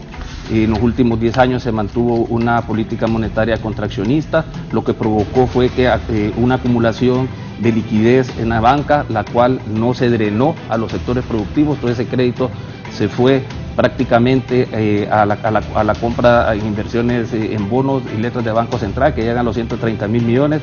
Por lo tanto, bajo este esquema es posible de que se pueda generar una verdadera reactivación económica con la participación de todos los sectores, facilitándoles el acceso al crédito, y ellos lo han dicho, me parece que el apoyo a la MIPYME lo han priorizado, y por lo tanto poniendo el empleo como una de las prioridades, yo creo que se están dando los pasos adecuados para poder generar y mejorar el bienestar de la población hondureña. Lo veo que hay esperanza. Claro que sí.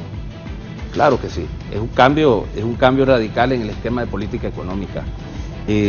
Como le digo, ya es un esquema inclusivo, desde que se empieza con una reformulación, una revisión al presupuesto, desde que se van a revisar todos esos decretos, o por ejemplo en el caso de la ENE, todos esos contratos que están amarrados, que es difícil derogarlos, pero evitar que se vuelvan a emitir contratos con generadores, con todas esas cláusulas leoninas que atentan contra los ingresos del ENE. Entonces sí hay esperanza, Raúl, hay esperanza con las nuevas autoridades, con ese gabinete de lujo. Ellos sabrán cómo dirigir la política económica del país con el objetivo de mejorar las condiciones de vida del hondureño. Gracias. Y el tema geopolítico, aprovechemos el tema geopolítico, que Honduras se convierte ahorita en una prioridad para Estados Unidos, porque hay problemas con El Salvador, hay problemas con Nicaragua. Problemas serios con Salvador y Nicaragua. Y entonces todo el esquema, pero le digo, hay esperanza porque Estados Unidos tiene los ojos puestos en Honduras. Gracias, ha sido un gusto que estén acá. Y a Don Menotti desde San Pedro Sula. Voy a un rápido resumen para cerrar la entrevista de esta mañana.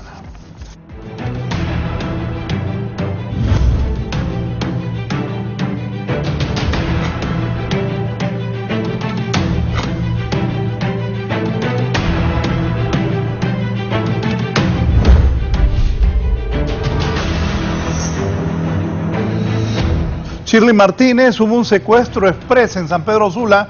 ¿Cuál fue el desenlace? Adelante.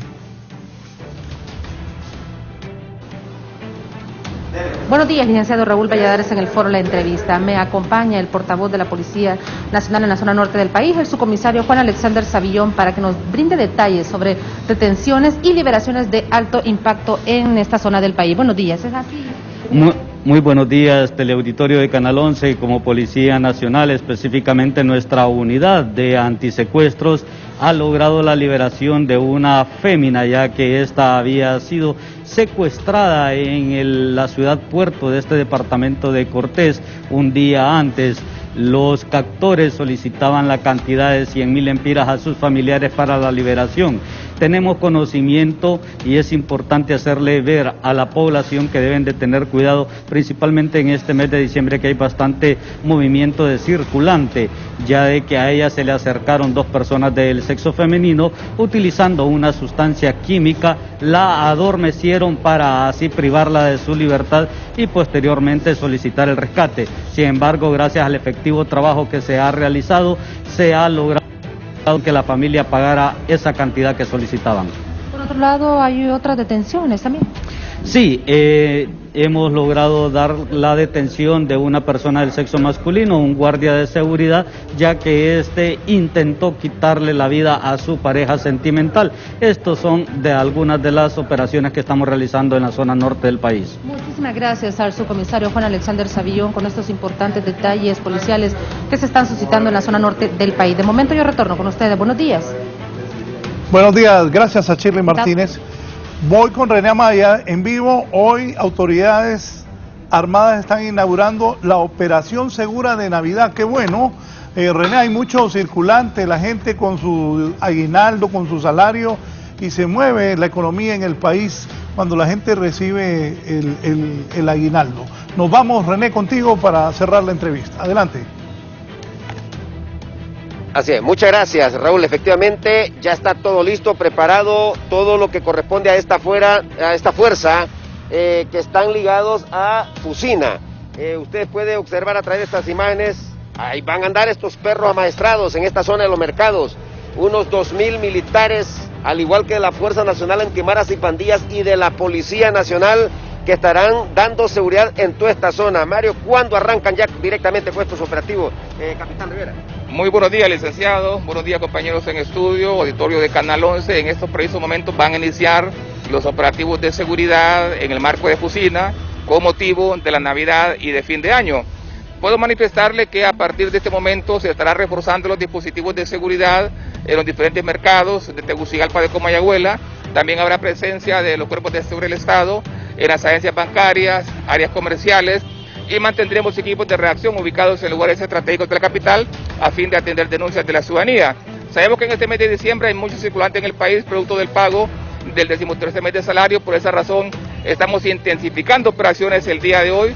Como usted puede observar, hay personal de la Policía Militar del Orden Público, binomios del Batallón Canino, también personal de nuestro Ejército, Fuerza Nacional Antimaras y Pandillas, Policía Nacional, también Fuerza Nacional de Transporte Urbano, entre otras, que estaremos integrados en estas operaciones de seguridad.